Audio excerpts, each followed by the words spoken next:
In Valmiki's Ramayana, Urmila, Sita's sister and Lakshmana's wife, is a minor character who sleeps throughout the 14 years of Rama's exile so that Lakshmana can stay awake and protect Rama and Sita in the forest. But can Urmila be dismissed in such a cavalier fashion? After all, she is King Janaka's oldest biological daughter and equal to Sita in every way. But Valmiki's Ramayana is just one of the many versions of the epic that has been told and retold in many different ways through the ages. So we have folk Ramayanas, performed Ramayanas, painted and carved Ramayanas as well as written Ramayanas. In some of these retellings, Urmila emerges as a strong voice questioning the patriarchy of the accepted order in Ayodhya. And why not? In Mithila, in the court of her father King Janaka, Urmila was said to have been held in great esteem for her scholarship and independent spirit. Isn't it natural for such an accomplished woman to have carried her scholarship and independence to her marital home?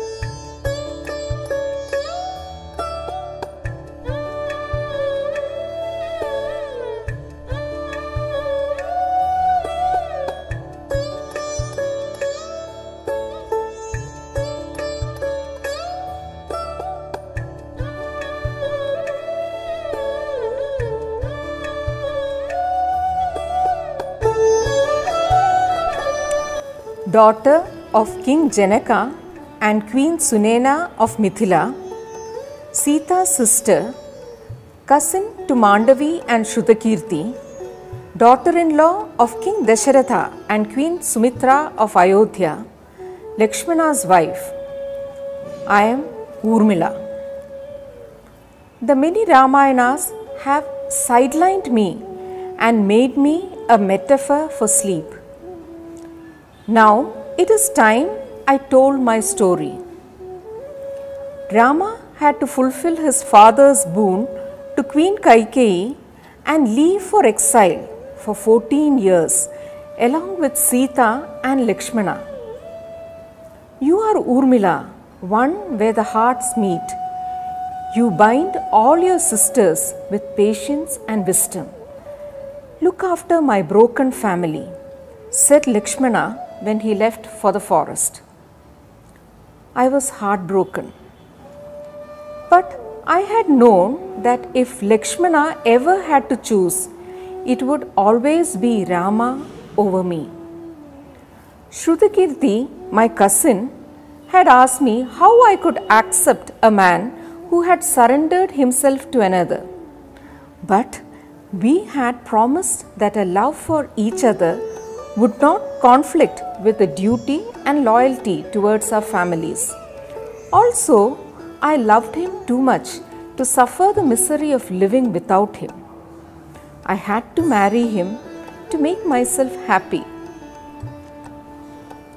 With Rama, Sita and Lakshmana leaving for the forest, my private exile of 14 years started. With the passing of King Dasharatha and Bharata away at Kaikeya, there was confusion and fear of anarchy in the state. I, Urmila, the true daughter of Janaka, had to help with the affairs of the state. I did not cower in fear and grief, but took royal decisions and tried to bring peace in the kingdom and the family. After the funeral rites, Bharata was not ready to be coronated. He set out to the forest with an entourage of mothers, ministers and gurus to bring Rama back. I accompanied them in the hope of seeing my beloved Lakshmana. My eyes searched for Lakshmana. We spoke. It was like we never parted.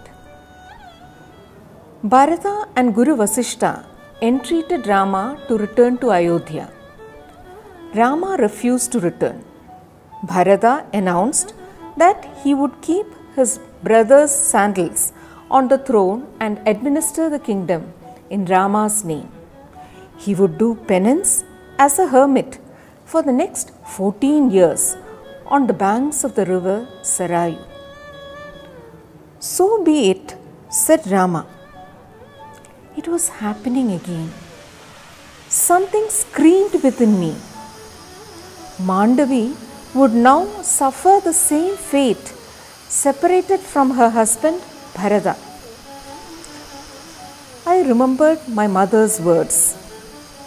Suffering silently is not strength but weakness. It was then that I decided to speak.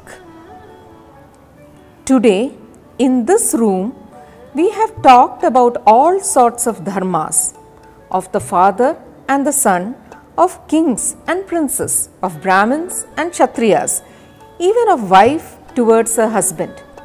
But is there no dharma of the husband for the wife? No dharma of the son for the mother? Bharata, don't you care what happens to your wife and family? Is it always about fathers, sons and brothers? This royal family is famous for its justness when it comes to its people and the state, but it is cruelest to its family members.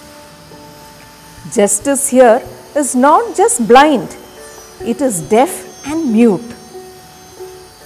It is easy to spurn Queen Kaikeyi now, but why didn't anyone stand up to her when she demanded her boon from King Dasharatha? No one dared question her till her son returned to disobey her. Did anyone refute the king's decision, however much he was forced to take it? As a daughter-in-law of Ikshavaku race, I am searching for the answers. Did you ever think of the people who were left behind to discharge your duties? Your old mothers who won't see you for another 14 years, living on a thin sliver of hope every day. Don't you have any duty or compassion towards them? If you can't keep the vows you made to your wives, why did you brothers marry? You may be the best of brothers, the perfect sons, but never the good husbands.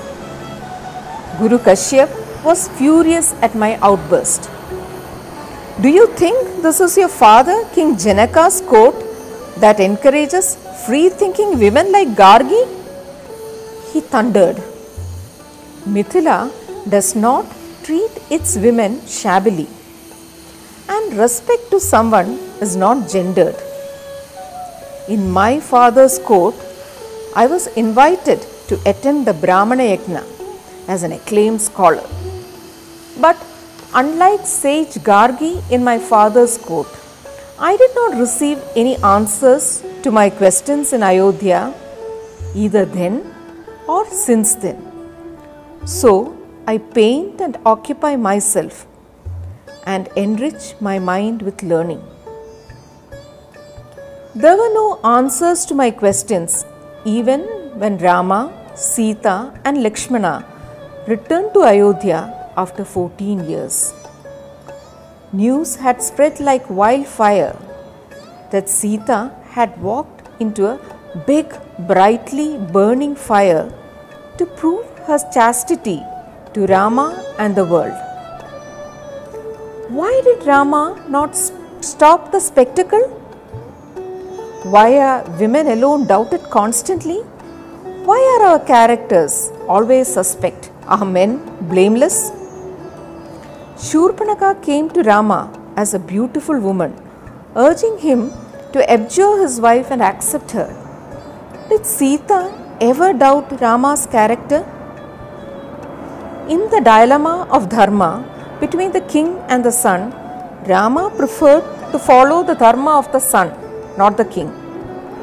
Why then did he give in to the suspicions of his subjects at the cost of hurting and humiliating his wife? Why did he think that Sita had to prove her innocence to the world?